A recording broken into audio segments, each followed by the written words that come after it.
Well, today I will go back to our electrician. It was supposed to be 10 o'clock yesterday morning. The parents suddenly asked to go market, so I rescheduled it for yesterday afternoon. And I made a point of any time in the afternoon is fun. Thus, I have been waiting all afternoon for a breath of air. Fortunately, I met them this afternoon. Made a point at 10 this morning to do it. At first, everything went well. Just when I thought the lights were on, that it should be fixed, there was a sound loudly. Boom!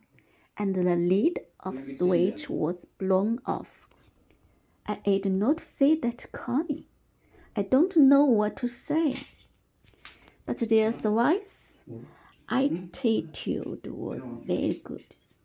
Although the repair process has been bumpy, but the result is okay.